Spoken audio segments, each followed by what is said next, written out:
FIA money laundering case. Lahore की खुसूसी अदालत ने चालान की कॉपियां मुल्जिमान को फराहम करने की हिदायत कर दी। हमजा शहबाज ने आजम नजीर तारड़ को अपना वकील मुकर्रर कर लिया।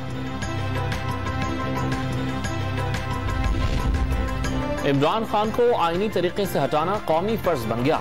मिलकर फैसला करेंगे, पहले तहरीक अदम एतमाद पंजाब में लेकर आए या कौमी असम्बली में। हमजा शहबाज की मीडिया से गुफ्तगू।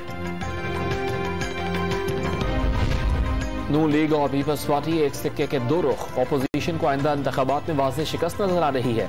2023 के इंतखाबात में शिकस्त के खौफ से मुत्तहद हो रहे हैं। तर्जुमान हुकूमत पंजाब का बयान। मुल्क भर में कोरोना के कारीवार का सिलसिला जारी। 3,914 अफराद में कोरोना की तस्दीक।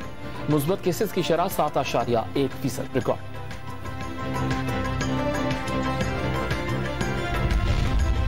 PSL 7 का नया राउंड, नया ग्राउंड। आज से क्रिकेट मेला लाहौर के कज़ाफी स्टेडियम में सजेगा। दूसरे मरहले के पहले मैच में पेशावर ज़ल्मी और मुल्तान सुल्तान्स मद्दे मुकाबिल होंगे। और अमरीकी सदर जो बाइडन और सऊदी शाह सलमान के दरमियान टेलीफोनिक राबता। दोनों रहनुमाओं का इलाकाई और बाहमी दिलचस्पी के उमूर पर तबादला ख्याल।